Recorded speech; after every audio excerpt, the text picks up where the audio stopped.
blew up the Nord Stream 2 pipeline? Was it America? Was it Russia? Sweden have done an investigation, but it's too top secret for us ever to know about it. Luckily, the mainstream media can be relied upon to tell us the absolute truth in an unbiased way.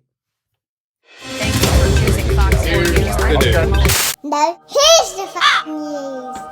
Hello there, you 6 million awakening wonders. Thanks for joining me on this voyage towards truth and freedom. Make sure you turn on the notification bell and subscribe right now in case the algorithm turns against us. Remember, we stream every day, unless someone breaks the stream, on Rumble at these times, 1 hour with experts and opinions and content that wouldn't be allowed on any other platform. Not because it's mad conspiratorial claptrap, although sometimes we go quite close to the edge, but because it's very difficult to express the truth in mainstream media these days. People are trying to curate, control content by saying things of misinformation and disinformation when they simply challenge established narratives. Much like today's story. Let's have a deeper look at what's happening with the Nord Stream 2 pipeline and Sweden's investigation that was so secret they can't even tell us about it. Oh, we'd love to tell you about it. It's too secret. This Volvo we've made so safe you can't even get in it. Right, let's see what's going on with this bloody pipeline. This is from FAIR, who are a media watchdog who look at the way that information is conveyed so that we can assess whether or not we're being given biased or honest information. The Nord Stream explosions triggered a lopsided whodunit in US media, with commentators almost universally fingering Russia as the culprit, despite the lack of a plausible motive. Russia get blamed for bloody everything these days, eh? They're collaborating with Trump, they're dabbling in elections. Official US opposition to the pipeline has been well established over the years, giving Washington ample motive to destroy the pipelines, but most newsrooms uniformly suppressed this history and attacked those who raised it.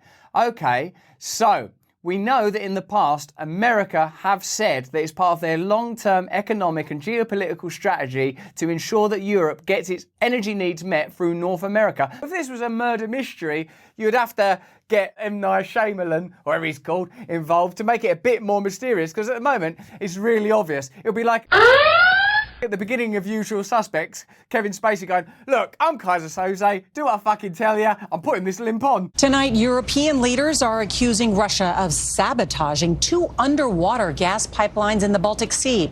Authorities are investigating the leaks in the Nord Stream 1 and 2 pipelines, a vital source of natural gas for Europe. Wouldn't you like the news just to say, look, this is a bit weird. Like, if it ain't America, this is what the news should look like. For ages, we've been saying stuff like it would be to our advantage if those pipelines were exploded. But in some weird, almost unbelievable coincidence, Russia have done it for reasons that are not clear. For the latest on the war in Ukraine and more apparent sabotage from Russia on the critical Nord Stream pipeline. The U.S. calling this a deliberate act of sabotage, while NATO threatens to retaliate. Russia have done this on purpose to themselves, making a gaseous fried egg-like bubbly explosion on the surface of the Baltic Sea for no real reason, and it is super convenient for us. I like them sunny side up. Our next guest wrote the book on Putin's playbook and says all signs point to Russia. Any guest that says, I think America might have done it, won't be allowed on the show. Quite a statement as well. So there's no balance, there's no transparency, there's no honesty, there's no willingness to examine both sides of any argument. I think that the culture war is exacerbated by the lack of willingness for people from different cultural positions to have discussions, let alone with something complex like a war. After the explosions, much of the press dutifully parroted the Western official line. The Washington Post quickly produced an account. European leaders blame Russian sabotage after Nord Stream explosions, citing nothing but EU officials who claimed that while they had no evidence of Russian involvement, only Russia had the motivation, the submersible equipment and the capability. Who around here has submersible equipment? I don't know. Does that mean sort of submarines? Pretty much sort of every developed military nation? Yeah, but who would mostly do it? It's the Russians, isn't it? Much of the media cast their suspicion towards Russia, including Bloomberg, Vox, Associated Press, and much of cable news. With few exceptions, speculation on US involvement has seemingly been deemed an intellectual no-fly zone. Why would you not at least cover the possibility that seems most likely? I suppose these stories in the end become an opportunity to witness in real time the way that media and state imperatives co-align and operate together. You're simply not allowed to countenance the possibility of complexity. The idea that only Russia had the means and motivation is clearly false on both counts. Washington has made it clear for years it doesn't want the pipeline and has taken active measures to stop it coming online. As for the means, it's patently absurd to suggest the US doesn't have the capability to lay explosives in 200 feet of water. You get Joe Biden on the news saying that if you don't do exactly as we say, there's going to be a nuclear war. Then they're saying they can't blow up something just because it's in a fish tank. Any serious coverage of the Nord Stream attack should acknowledge that opposition to the pipeline has been the centerpiece of the US grand strategy in Europe. They've never liked that pipeline. They've never liked it. At least they'd be going, we're glad that fucking pipeline's blown up. That's the minimum. Oh my God, that pipeline, that's fantastic. Oh, I'm devastated for it. Let's get a new pipeline in there as quickly as possible. That's one of my most favorite I mean, I thought I liked Nord Stream Pipeline 1, but 2 was so much better. Oh God. The long-term goal has been to keep Russia isolated and disjointed from Europe and to keep the countries of Europe tied to US markets. Ever since German and Russian energy companies signed a deal to begin development on Nord Stream 2, the entire machinery of Washington has been working overtime to scuttle it. We've got to scuttle this. We've got to scuttle it. What was that noise? Oh, wow, by coincidence, it's just blown up. Well, guess we don't need to scuttle it no more. A 2019 Pentagon-funded study from the RAND Corporation on how best to exploit Russia's economic, political and military vulnerabilities and anxieties. Bit of all this using their anxieties as well. Why don't we just tell them they're not good enough, that their mum never loved them, and that the reason their dad left was their fault? Oh, this is very good. Very good. Included a recommendation to reduce Russian natural gas exports and hinder pipeline expansions. That means you can literally point to a report from the RAND Corporation going, well, what about this bit here where it says hinder pipeline expansions? Oh, no, we would that's a poem. That's a poem that I wrote there. The pipeline is a metaphor for... The study noted that a first step would involve stopping Nord Stream 2. That's their first step. That's their priority. Well, first and foremost in our study of how to exploit military vulnerabilities and anxieties is stop gas and hinder pipeline expansions. And point 1, Nord Stream 2. Look, how do you explain this? As I say, this is a poem, this is abstract, all these things are metaphors, but Putin, oh, that guy, this is right out of his playbook, you know, the way that he blows up his own pipelines and sabotages his own economic interests. Crazy! You know, Putin. That natural gas from the United States and Australia could provide a substitute. So they had a motive, and they've sort of admitted they were going to do it, and have got a study that they paid for that says that it's their #1 priority. Let's look at the rest of this like it's a sort of court case that we're trying to work out. Was it Russia or was it the United States? We should just base it on evidence. And FAIR, they're like an organisation that are about media bias. You can't trust the mainstream media. You know that already. That's why you're watching us. Even in spite of my obvious flaws and fallibilities, I think what you trust is I'm trying my best and that I care about you human to human. And in spite of the fact that I'll obviously make mistakes along the way, I'm not going to deliberately lie to you because of my own economic interests, because I've always hated that pipeline. Imagine you found out I'd blown up that pipeline. Like, fucking hell, that guy, he took us on a journey. But I haven't done it because I actually don't have the submersive. I haven't got a submarine at the back. We're at full pace just trying to deliver this video. This is the best we can do. The RAND study also prophetically recommended providing more US military equipment and advice to Ukraine. Advice. Do you know what you should do?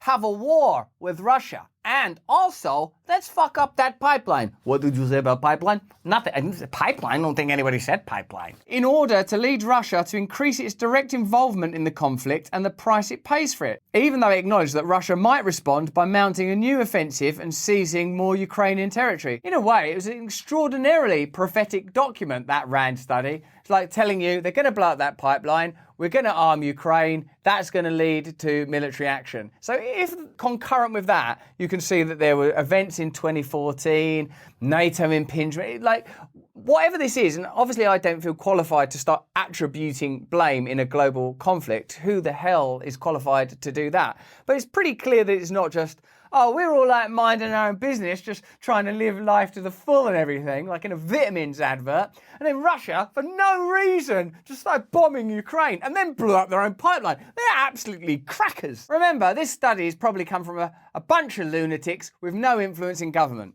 Oh, The Pentagon. That was studied by the Pentagon. Yeah, but the Pentagon, they're not involved in military activity or funding foreign wars or the strategies around American foreign policy or a nexus for the relationships between military-industrial complex and the American military, are they? Oh, no, that is what they are. The Obama administration opposed the pipeline. As part of the major sanctions package against Russia in 2017, the Trump administration began sanctioning any company doing work on the pipeline. The move generated outrage in Germany, where many saw it as an attempt to meddle with European markets. In 2019, the US implemented more sanctions on the project. We're starting to build a case that's at least as strong as, Putin, he's crackers him. He's sort of just slam his cock in a car door just to cause an argument. Fair enough, there are crazy people in the world, and I'm sure some of those crazy people rise to positions of power. But this is a pretty good, rational, logical, cohesive argument for the US sabotage that pipeline, isn't it? Not that I'm saying they did. Yeah, but then Joe Biden came in. That's a new broom. You see Joe Biden, he's a new broom. He's sweeping with vitality, whether he's sniffing someone on the head or bringing in a new foreign policy. Joe Biden won't let this crap carry on. Let's see what he did. When he came into office, Joe Biden made opposition to the pipeline one of his administration's top priorities.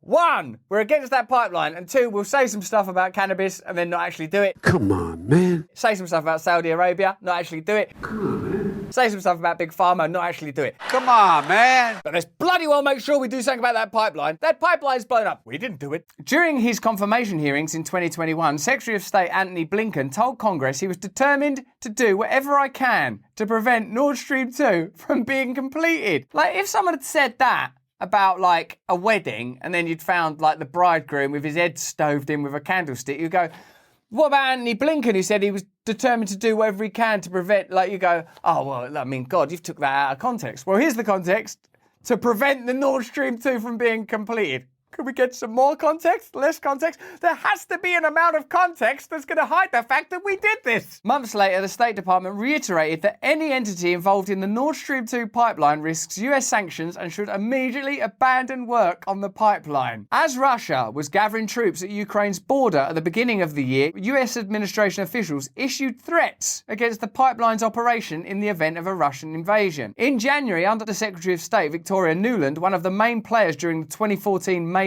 coup in Ukraine, issued a stern warning against the pipeline. If Russia invades, one way or another, Nord Stream 2 will not move forward. How do you walk that back? Well, hey, that pipeline's actually been blown up. Do you know anything about this, Victoria? No? Well, what about when you said, if Russia invades, one way or another, Nord Stream 2 will, not, move,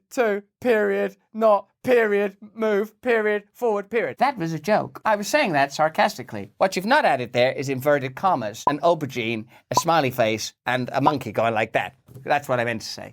I really enjoy this guy's videos. He's brilliant, isn't he? But wouldn't you like even more of him? As you know, we are streaming every day on Rumble at these times. Now, if you are a fan of our podcast, Under the Skin, you've got to become a member of Stay Free AF. That is our community where you get even more fantastic content as a member. We're creating more free content than ever and better paid for content than you could ever imagine. We've already done interviews with Vandana Shiva, Wim Hof, Gabor Mate, Noam Chomsky. Coming up, we're going to be speaking to Donald, Bernie, Elon. I'll give you the surnames once we confirm the interviews. All of these interviews will be available on Stay Free AF, as well as my stand-up special that's going to drop in December, our community film, and opportunities to join me for live events regularly throughout the year. Stay free as fuck. There's a link below to join. In sharp contrast to the US's antagonism, Russia has taken the opposite approach to the pipeline it spent billions of dollars to complete. As recently as 3 weeks ago, Putin expressed willingness to supply more gas if the EU would lift the sanctions against the newer pipeline. He said, if things are so bad, just go ahead and lift sanctions against Nord Stream 2 with its 55 billion cubic meters of gas per year. All they have to do is press the button and they will get it going. Diplomatic sources told the Cradle that Russia and Germany were in talks about both NS1 and NS2 on the day of the explosion. So, like, one argument is that Russia did it while they were economically dependent upon it, trying to protect it and guaranteeing its success. The other one is that America did it after decades of threats that they were going to do it. This is why people don't trust the mainstream media, because that isn't even being included in the conversation. That's insane to me that you wouldn't make that clear. But all you could possibly argue at this point is, look, you lot, you don't know what you're talking about. If Russia were in charge of the world, your life would be so much worse and you'd all have to wear like grey boiler suits, although I'd just sew stuff on it, I've been quite into it, and you wouldn't be happy. So at this point, the only argument you can make is, even though America is tyrannical and despotic and uses consumer capitalism to keep people spellbound in a state of continual hypnosis, appeased only by our ability to access screens and sugar, it's better than what you'd get under Russia and China. The one country, though, that does stick their oar in weird places like Southeast Asia, North Korea, all over the gaff, is the one that's been saying stuff like, we'll blow up that pipeline, just you try making a pipeline. Pipeline, I'll fucking give you pipeline. I'll show you pipeline, you motherfucker. I'll pipeline you till it hurts. Like, that's the one that we should be investigating, isn't it? The day after the attack, German government sources leaked to the German daily Der Spiegel that weeks earlier, the CIA warned Germany of a potential attack on the pipeline. However, sources told CNN that the warnings were vague, and it was not clear from the warnings who might be responsible for any attacks on the pipelines. Hello, my name is Vladimir, Russia. There's gonna be some attacks all over those pipelines, buddy. I mean, comrade. So you Germans better get out of town. I mean, out of Brezhnev. Now, listen, it's communism. Sorry, well, this is a very vague and confusing threat. Hang up, Joe. Hang up. What? Am I still on the phone? A high-level source in German intelligence told the Cradle that they were furious because they were not in the loop. After the attack, Blinken called the bombing a tremendous opportunity to once and for all remove the dependence on Russian energy, and said that this offers tremendous strategic opportunity for years to come. Bloody hell! On the other hand, Russia has already announced plans to begin repairing the pipeline. So, I mean, look, either Russia are so strategically engaged in this that it's like a total mindfuck beyond what I'm capable of handling, or America have simply made good on a series of threats, promises, and long-term plans that have been published and promoted by them. Which is it? Ooh. The reality is that Russia has done its utmost to discourage NATO from further involvement in the war. A Russian attack on the pipeline would all but guarantee greater NATO involvement in Ukraine, antagonising Germany to teach the rest of Europe a lesson. Yeah, that's their financial partner in this, which would only work if Russia was understood to be behind the sabotage, would be the opposite of Russia's interests. This argument amounts to little more than Putin is evil and hates Europe. And that is why, I suppose, they try to keep you in a saccharine, sentimental and mawkish state. Poor Ukrainian people. Yeah, of course, poor Ukrainian people. Putin is evil. Yeah, maybe Putin is evil. But should we also look at this long litany of evidence that America have wanted to destroy that pipeline for a long time? Don't include that. That's disrespectful to the Ukrainians. And you're not acknowledging how evil Putin is. Now, look over there at how evil Putin is and how sad that war is, while I just do something 200 foot under the sea that only Russia could do, because they're the only ones with submarines and Navy SEALs. I mean, whatever their Navy SEALs are. And I'm going to be over here not doing anything under MU pipeline. Right. Now, what the fuck's Putin been doing now? You gone destroyed your own pipeline, you crazy son of a bitch. So there you have it. Who are you going to trust? The mainstream media, the American government, and the military-industrial complex, or your own lying eyes and ears? Let me know. If you enjoyed this video, have a look at either of these. Remember to sign up to my mailing list. I give you bulletins about what I'm up to on there in the case that this platform goes crazy. And please turn on the notification bell so the videos reach you, because in case someone sabotages the pipeline between us and you. You know what Putin's like? He's probably right now trying to tinkle with the algorithm. Stay free.